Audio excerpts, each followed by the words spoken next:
अस्सलाम वालेकुम नाजरीन, दिन भर की अहम खबरों से जुड़े सवाल लिए मैं हूं आपके साथ आसमा इकबाल।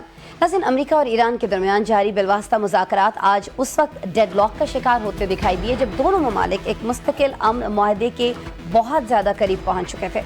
ईरानी नीम सरकारी खबर एजेंसी तस्नीम के मुताबिक ईरान की मुज़ाकराती टीम ने सालिसों के जरिए अमेरिका के साथ पैगामात का जो तबादला है वो अब बाकायदा तौर पर रोक दिया है। लेकिन इससे पहले ईरानी वज़ारत ख़ारिजा के तर्जुमान इस्माइल बकाई ने आज एक न्यूज़ कॉन्फ्रेंस की थी और उस न्यूज़ कॉन्फ्रेंस में उन्होंने बताया था कि वाशिंगटन का बार बार बदलता मुतज़ाद मौक़िफ़ पेशरफ्त में एक बहुत बड़ी रुकावट बन रहा है।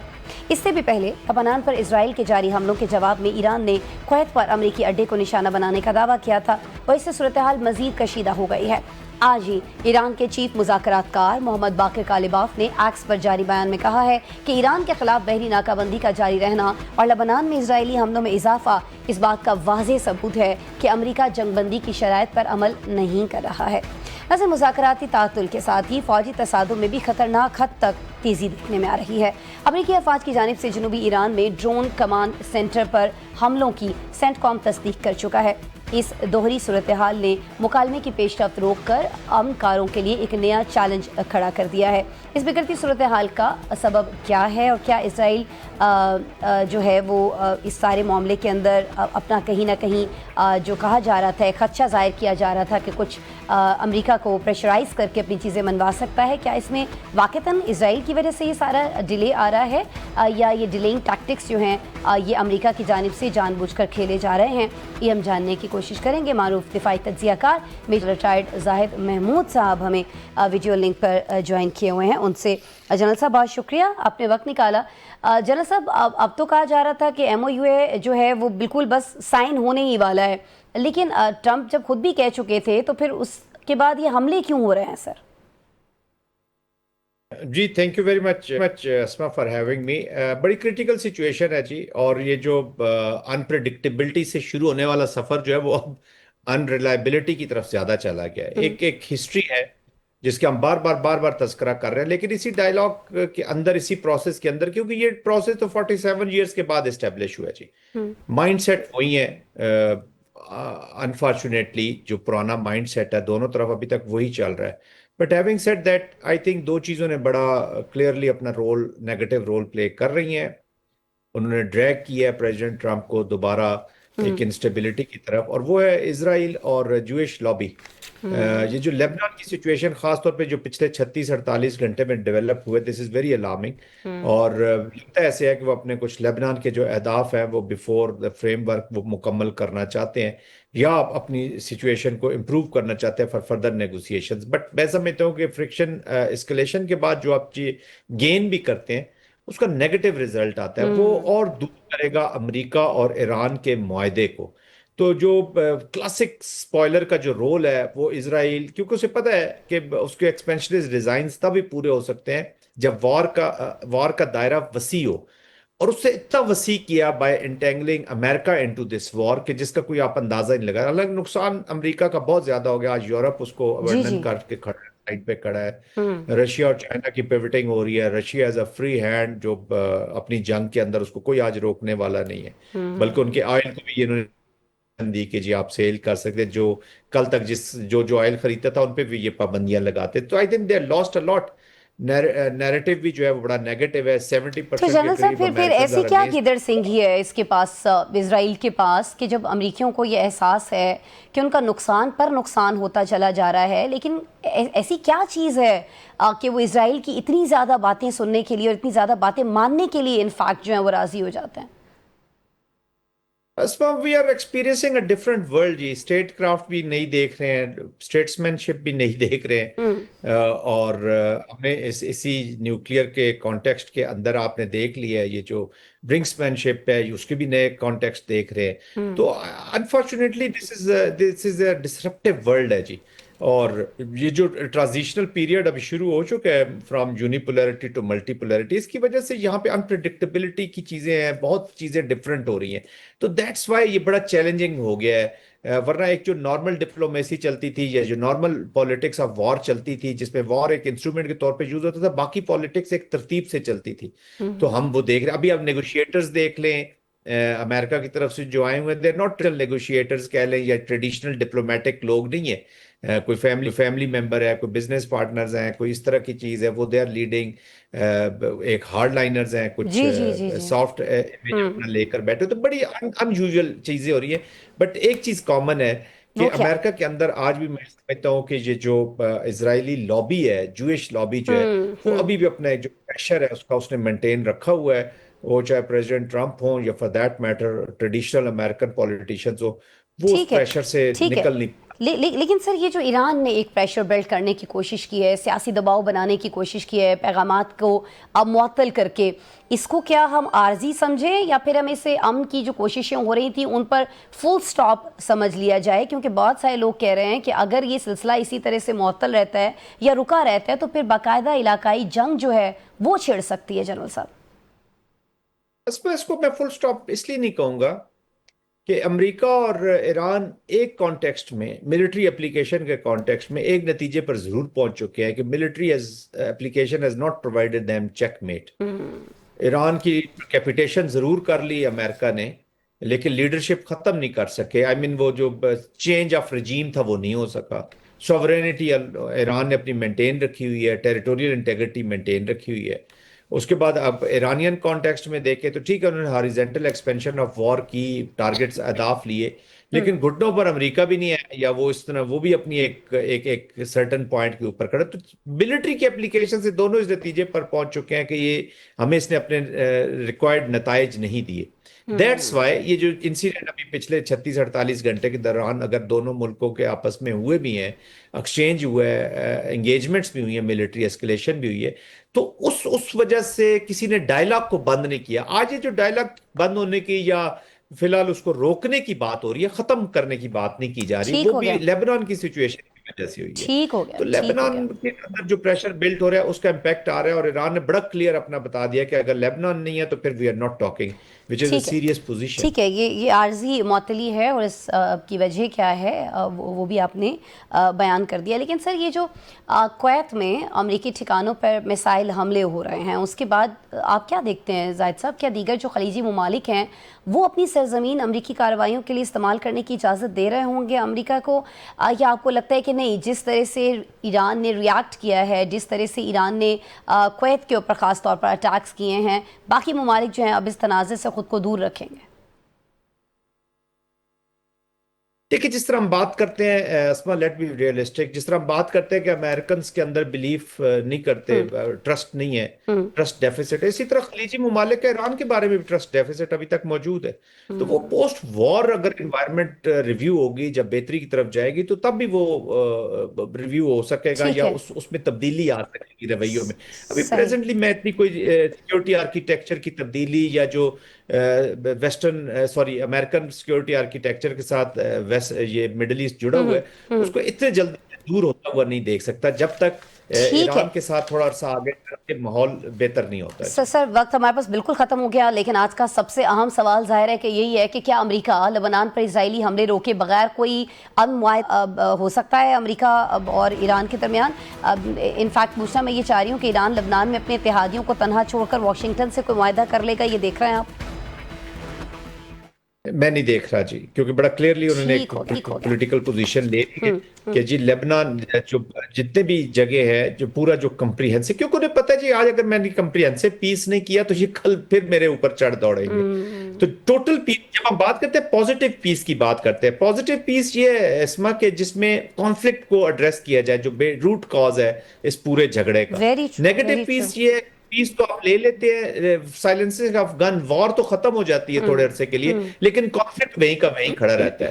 یہ وہ سیریس, جیسے ہم وکٹم ہے نا ہندو ایکسپینشنسٹ ڈیزائنز کا, ہندو زائنزم, اسی طرح وہ وکٹم ہے جوئش زائنزم کا. اور یہ ان کا سب سے بڑا دشمن پتہ ہے کون ہے؟ پیس.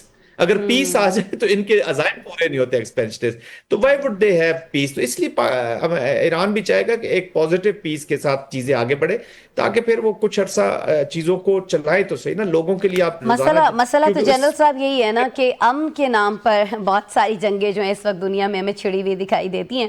بہرحال سر آپ ہمارے ساتھ موجود تھے, میجر جنرل ریٹائرڈ زاہد محمود صاحب, جناب آپ ان کا تجزیہ سن رہے تھے. سر بہت شکریہ آپ کے وقت کے لیے. آج پروگرام میں ایک بریک شامل کر لیتے ہیں, بریک کے بعد ملیں گے ہم آپ سے.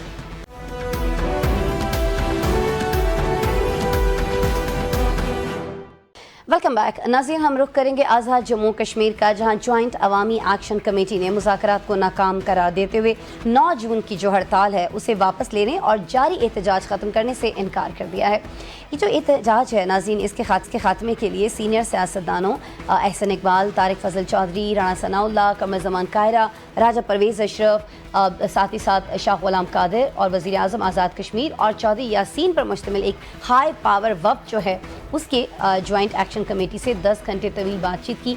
तमाम 38 में से 35 मुतालिबात तस्लीम कर लिए जाने के बावजूद हमने देखा कि मुज़ाकरात को नाकाम करार दे दिया गया, जो कि ज़ाहिर है कि समझ से बिल्कुल बालातर है। एक जानिब हम देख रहे हैं कि मुज़ाकरात में तमाम सियासी और समाजी स्टेक होल्डर्स को एतमाद में लेने के लिए ऑल पार्टीज़ कॉन्फ्रेंस बुलाने पर मुज़ाकरात का अगला दौर आइंदा हफ्ते मुनक्किद करने का फैसला होता है। लेकिन दूसरी जानिब नाज़रीन, जॉइंट अवामी एक्शन कमेटी मुज़ाकरात को नाकाम करार देकर कहती यह है कि मुहाजिरीन नशस्तों के मामले पर कोई काबिल अमल पेशरफ नहीं हो सकी है। नाज़रीन, 9 जून को दी गई जो एहतजाजी कॉल है वो बदस्तूर बरकरार रखी जा रही है, जिसकी वजह अभी तक समझ में नहीं आ रही है। एहतजाजी कमेटी का ये जो तर्ज अमल है इसकी संजीदगी पर सवालिया निशान है। कश्मीरी मुहाजिरीन की जब हम बात करते हैं तो उनकी 12 नशस्तें मकबूजा कश्मीर के मुहाजिरीन की नुमाइंदगी करती हैं। उनमें कमी बेशी या खात्मा वसीतर सियासी इत्तफाक राय और आइनी तरीक़ाकार के बिना ज़ाहिर है कि मुमकिन नहीं है। इसका मकबूजा जम्मू कश्मीर से मुआवजा बनता ही नहीं है। इसी तरह सालाना 60 अरब रुपए का जो रेवेन्यू पैदा करना और 300 अरब रुपयों का बजट रखने वाला जो आज़ाद जम्मू कश्मीर है उसको हुकूमत पाकिस्तान सालाना 240 से 250 अरब रुपए फराहम करती है। नाज़रीन, फिर हुकूमत पाकिस्तान की माली सपोर्ट महज बजट तक तो महदूद नहीं है, बल्कि 1989 से नकल मकानी करने वाले 63,000 से ज़ायद जो मुहाजिरीन हैं वो भी सालाना तकरीबन 15 अरब रुपए के वज़ाइफ हासिल कर रहे हैं। इसके बावजूद हाई पावर वफ़द ने जॉइंट एक्शन कमेटी की जानिब से ब्यूरोक्रेसी और अरकान कानून साज असम्बली के मराद के मामले में इस्लाहात के लिए अमली तजावीज़ को वेलकम किया है। ऐसे में जब मुज़ाकराती वफ़द बातचीत के रास्ते खुले छोड़ रहा है तो उस पर एहतजाज की रुकावटें खड़ी करने का बेनिफिशरी कौन होगा, ये सोचना बहुत ज़्यादा ज़रूरी है। जॉइंट अवामी एक्शन कमेटी और आज़ाद जम्मू कश्मीर के अब सवाल का जवाब ज़रूर तलाश करना चाहिए कि आज़ाद कश्मीर का मुस्तक़बिल हंगामों फसादों में नहीं, ज़िम्मेदाराना सियासत से मजबूत होने वाली रियासत ही में है, और इसके लिए सबको मिलकर सोचना होगा। यहाँ प्रोग्राम में एक ब्रेक शामिल कर लेते हैं, ब्रेक के बाद मिलेंगे आपसे।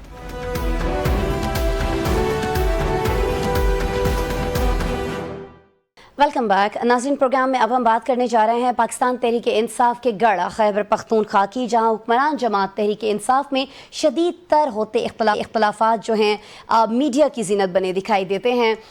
PTI क़यादत जमहूरी इक़्तिदार और इख्तलाफ राय इसको करार दे रही है, लेकिन एक निजी न्यूज़ चैनल ये दावा कर रहा है नाज़रीन के बैरिस्टर गौहर का उनके नुमाइंदे से बातचीत में कहना यह था कि हम जमहूरी लोग हैं, अरकान को इख्तलाफ राय का हक़ है, तमाम फैसले जो हैं वो इत्तेफाक राय से होंगे।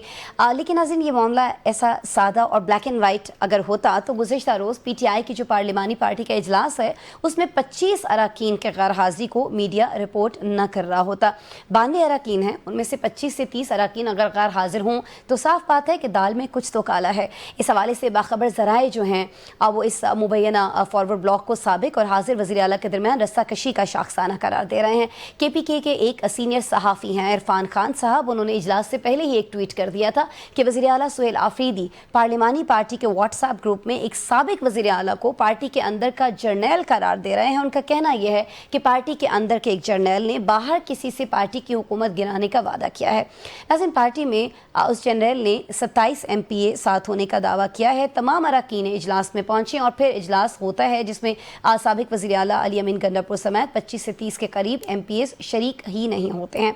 PTI में हो क्या रहा है और क्या सुहेल आफरीदी के खिलाफ वाक़तन कोई साजिश हो रही है या फिर ये महज इख्तलाफ राय है, इस सारी सूरत हाल पर हम बात करेंगे, गुफ्तगू करें। हमें ज्वाइन किया है KPK वज़ीर इत्तलात शफ़ी जान साहब ने, और उनके साथ साथ हमें ज्वाइन कर रहे हैं सीनियर सहाफ़ी इरफान खान साहब, जिन्होंने ये इजलास शुरू होने से पहले ही इस हवाले से ट्वीट कर दिया था। शफ़ी जान साहब, बहुत शुक्रिया आपने ज्वाइन किया। इरफान साहब, आपके वक्त का शुक्रिया। शफ़ी जान साहब, आपकी इजाज़त से मैं चाहूँगी कि पहले हम इरफान साहब से अगर बात कर लें। इरफान साहब, आप मुझे बताइएगा कि ट्विटर पर तो आप बहुत कुछ कह रहे हैं, अभी चंद मिनट पहले भी आपने एक ट्वीट किया है, एक लेटर जो लिखा गया है उस हवाले से, लेकिन ये सारी खबरें आप तक कैसे पहुँच रही हैं और क्या वाक़तन इनमें कुछ हकीकत है? क्योंकि PTI वाले तो मान नहीं रहे हैं। अभी ऑफ एयर भी मेरी बात हो रही थी, शफ़ी जान साहब तो इन सारी चीज़ों से इनकारी हैं। دیکھیے جی، یہ خبریں تو ہمیں انہی چینل سے مل رہی ہیں جہاں پر یہ اجلاس کا انعقاد ہوا. کوئی تقریباً 23 کے ایم پی ایز نے اس میں شرکت کی، اور یہ جو لیٹر لکھا ہے یہ تو بالکل اوپن ہے. اس کو آپ پڑھ لیں تو خود ہی یہ ایم پی ایز یہ لیٹرز پھر ہمارے ساتھ شیئر کرتے ہیں جن کی ناراضگی ہے، جن کو وزارتیں نہیں ملی ہیں یا پھر جو بھی وجوہات ہیں. تو یہ بات تو بالکل واضح ہیں، کلیئر ہیں کہ ان کی ناراضگی ہے. لیکن یہ بھی بات جو ہمارے کچھ ایم پی ایس سے ہوئی، وہ کہہ رہے ہیں کہ ہم کسی بھی صورت نہ تو حکومت کو گرانے کی کسی سازش میں ملوث ہیں، یا نہ ہمارا کوئی سہیل افریدی پہ ہم عدم اعتماد کا اظہار کر رہے ہیں. لیکن چونکہ ہمارا اپنا گھر ہے اور ہمارے کچھ گلے شکوے ہیں، اس لیے ہم چاہتے ہیں کہ ہمارے ان گلے شکووں کو دور کیا جائے. تو جو ہم سمجھتے ہیں تو بنیادی بات اس وقت جو پارٹی کے اندر سے چل رہی ہے وہ تو یہی ہے کہ ان کے گلے شکوے ہیں. کچھ ہماری اطلاعات یہ ہیں کہ جن لوگوں کو وزارتیں نہیں ملی وہ ناراض ہیں، اور کچھ لوگوں نے پھر اسی کو بہانہ بنا کے کہہ رہے ہیں کہ غیر متعلقہ افراد جو ہیں وہ حکومتی امور میں مداخلت کر رہے ہیں. اور ابھی جو بیرسٹر گوہر چیئرمین صاحب ان کو جو خط لکھا گیا ہے اس میں بھی زیادہ تر فوکس اسی بات پر ہے کہ غیر متعلقہ افراد جو ہیں وہ حکومتی امور میں مداخلت کر رہے ہیں. اب یہ تو وہی ایم پی اے جو پارٹی کے ناراض لوگ ہیں ان کو بہتر پتا ہوگا کہ غیر متعلقہ افراد کون ہیں اور وہ کون سے امور میں مداخلت کر رہے ہیں. تو فی الحال تو ہمارے پاس یہ اطلاعات ہیں. ٹھیک ہے، آپ کے پاس جو اطلاعات ہیں وہ آپ نے بتا دیا. برمی کتنی صداقت ہے یا پارٹی کا اس پر کیا موقف ہے، شفیع جان صاحب سے جان لیتے ہیں. شفیع جان صاحب، پہلے تو آپ کو بہت مبارک، آپ منسٹر ہو گئے ماشاءاللہ، اور اس کے بعد سے جب سے آپ نے عہدہ سنبھالا ہے آج ہمارے شو میں آپ ہمیں جوائن کر رہے ہیں. لیکن ساتھ ہی جب آپ نے جوائن کیا تو عرفان صاحب بتا رہے ہیں کہ بہت سارے لوگ جو منسٹر نہیں ہو پائے، جنہیں منسٹری نہیں ملی، وہ ناراض ہیں. تو حقیقت کیا ہے، کیا ہو رہا ہے پارٹی میں؟ سب سے پہلے آسما صاحب آپ کا شکریہ. جہاں تک پارلیمانی اجلاس کی بات ہے، جو فگر آپ نے کوٹ کی تو میں اس کو تردید کرتا ہوں. کل ہمارے 75 لوگ جو ہیں وہ موجود تھے آؤٹ آف 92. 17 لوگ نہیں تھے. 5 لوگ اس وقت آؤٹ آف کنٹری ہیں، باقی کچھ لوگ حلقوں میں موجود تھے، اور 3 سے 4 لوگوں سے ہمارا رابطہ نہیں ہو پایا. باقی تمام لوگ ہمارے ساتھ رابطے میں ہیں. ہم بڑے کمفرٹیبل زون میں ہیں. عرفان صاحب نے کچھ چیزوں کی نشاندہی کی، کسی خط کا بھی ذکر کیا. ایسا کوئی خط نہیں لکھا گیا، نہ ہی اس خط کی کوئی کاپی اس وقت آپ کے سامنے ہے، نہ عرفان صاحب کے پاس ہوگی. اگر ہوگی تو وہ شیئر کر دیں. بات بڑی واضح ہے کہ تحریک انصاف کا گڑھ ہے خیبر پختونخوا، اور خیبر پختونخوا میں صرف عمران خان کا سکہ چلتا ہے. اگر کوئی ایسی سوچ رکھتا بھی ہے تو اس کا جو عملی نمونہ وہ پرویز خٹک اور محمود خان کی سیاست ہے.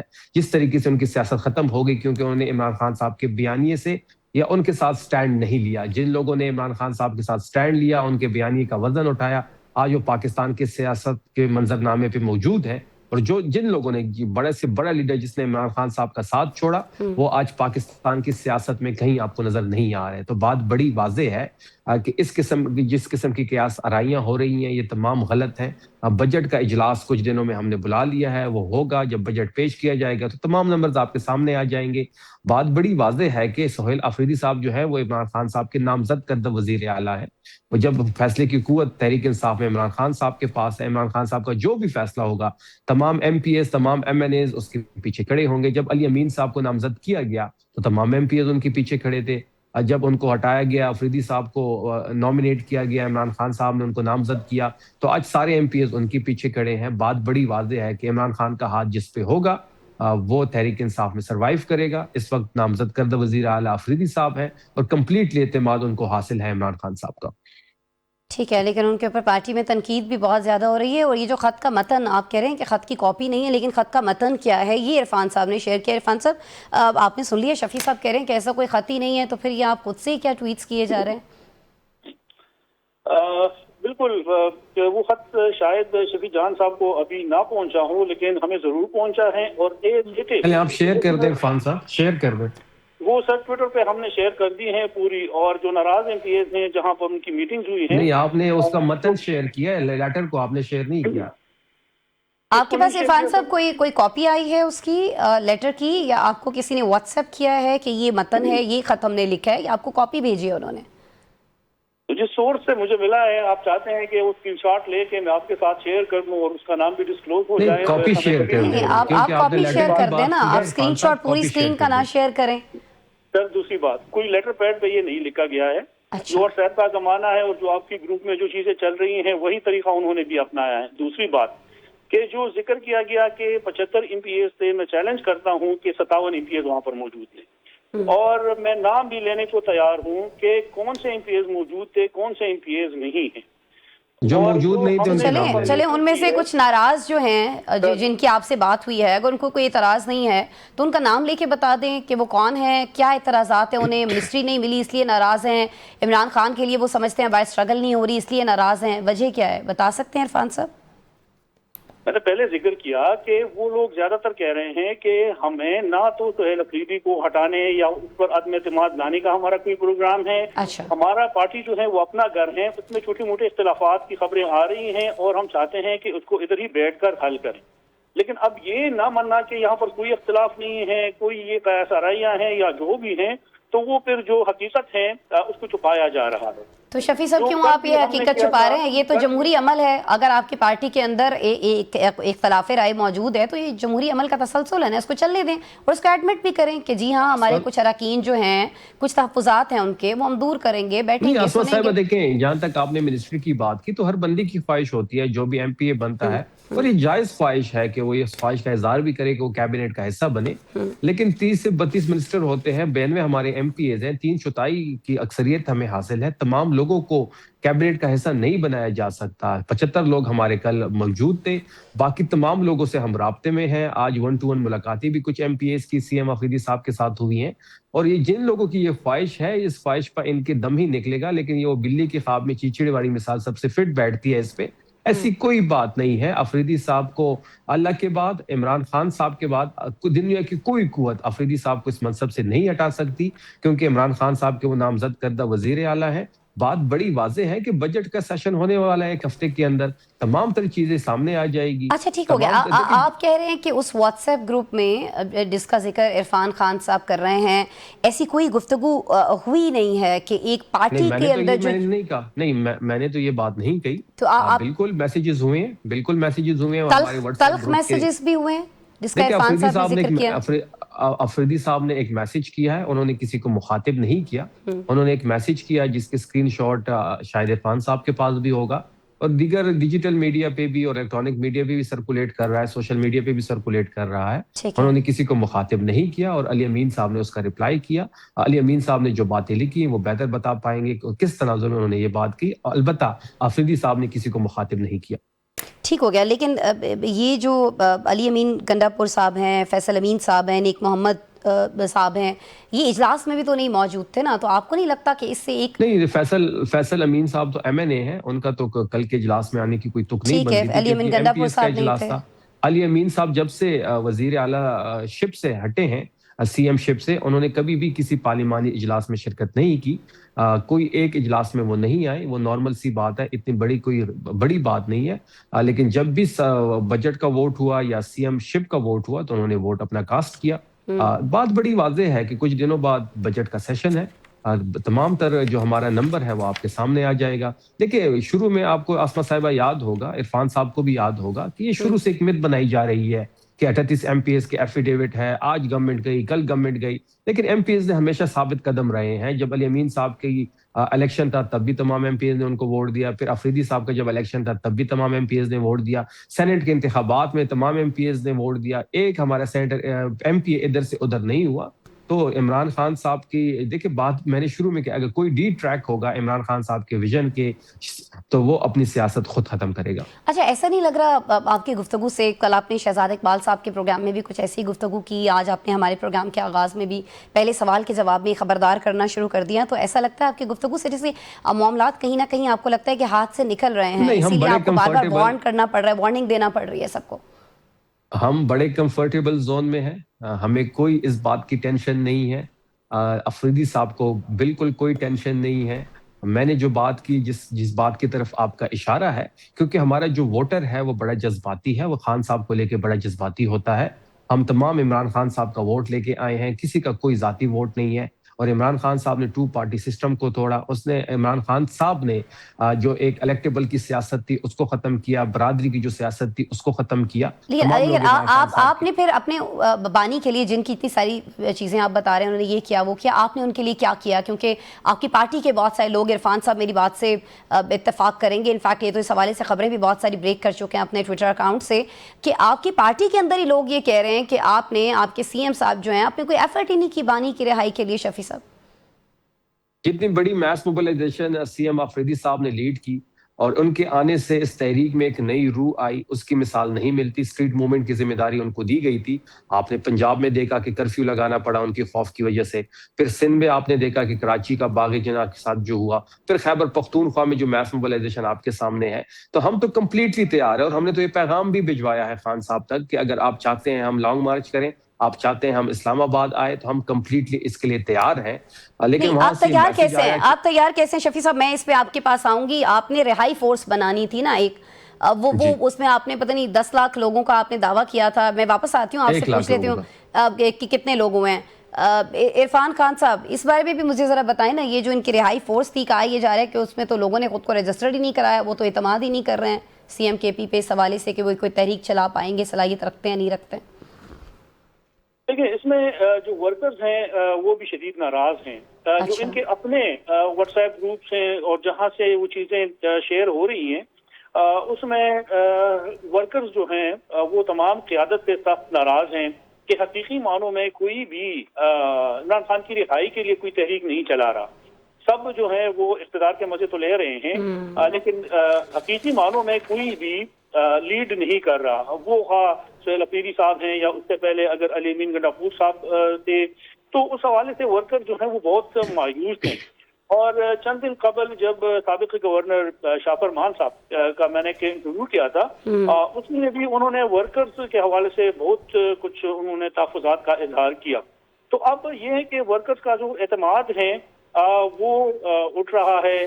ورکر جو ہیں وہ بار بار ان کو بلایا جاتا ہے اور پھر بیچ راستے مسئلے کا حل نہیں نکلتا. تو اس لیے ورکر جو ہے وہ مایوس ہیں. جو بات آپ نے کی رہائی فورس کی, بالکل اس کا بیڑا اٹھایا تھا سہیل افریدی صاحب نے. انہوں نے ورکرز موومنٹ شروع کی تھی, وہ لاہور گئے, وہ کوئٹہ گئے, وہ کراچی گئے, وہ خیبر پختونخوا کے مختلف اضلاع اور ڈویژن میں گئے. لیکن اب سوال یہ ہے کہ وہ موومنٹ کیوں رکی, اور جو وہ ایک فورس, رہائی فورس کا انہوں نے ایک اعلان کیا تھا, اور اس کی رجسٹریشن کیوں رکی یا اب تک موسم میں یہ شفیع جان صاحب آپ بتا دیجیے گا, لاسٹ منٹ ہے میرے پاس, اور یہ بھی بتا دیجیے گا کہ وفاقی حکومت یہ کہہ رہی ہے, یہ مان رہی ہے کہ پی ٹی آئی کی تو مضامین کی قوت بالکل رہی ہی نہیں ہے, اور عرفان صاحب بتا رہے ہیں کہ آپ کے جو پارٹی ورکر ہیں وہ بھی سوچ رہے ہیں اس لیے رہائی فورس کے لیے کسی نے خود کو رجسٹرڈ ہی نہیں کرایا. اگر ہماری مذمتی جو ہے وہ قوت نہیں رہی تو پھر فیڈرل گورنمنٹ کو ہم چیلنج دیتے ہیں کہ آپ ہمیں این او سی دیتے ہیں, لیاقت باغ کی دے دے, پنڈی میں کہیں دے دے, اسلام آباد میں کہیں کی دے دے, لاہور مینار پاکستان کی دے دے, ہمیں ایکسپوز ہونے دیں. پھر اتنا خوف کیوں ہے؟ گلگت بلتستان میں جس طریقے سے جنید اکبر خان صاحب کو صوبہ بدر کیا گیا, ہماری تو قوت ہی ختم ہو چکی ہے, پھر تو ہمیں ایکسپوز ہونے دے. بات بڑی واضح ہے کہ وہ جو کہتے تھے کہ ہم پاپولر ہو گئے ہیں اور عمران خان صاحب پس منظر میں چلے گئے ہیں, تو انہوں نے دیکھ لیا کہ خان صاحب آج بھی سب سے پاپولر ہیں, پوری پاکستانی قوم ان کے ساتھ جڑی ہوئی ہے. تو پھر یہ جو رہائی فورس کی رجسٹریشن تھی اس کو کیوں روکا گیا ہے؟ یہ روک دی گئی ہے, عرفان صاحب یہ کہہ رہے ہیں. کوئی نہیں روکی گئی, روکا نہیں ہے, لیکن لوگ خود ہی روک رہے ہیں, رجسٹرڈ نہیں کرا رہے خود کو, کیونکہ آپ تو این او سی کا ویٹ کر رہے ہیں. جی سر, جی سر.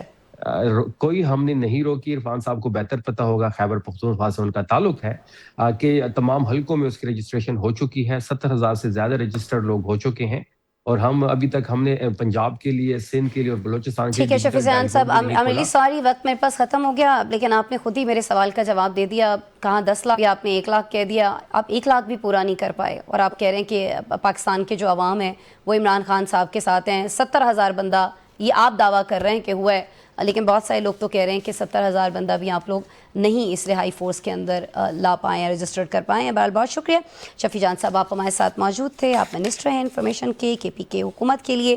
عرفان صاحب آپ ہمارے ساتھ موجود تھے, سینئر صحافی ہیں کے پی سے. بہت شکریہ سر آپ کے وقت کے لیے بھی. آج کے پروگرام میں اتنا ہی, کل پھر ہم آپ سے مل رہے ہوں گے. خیال رکھیے گا اپنا.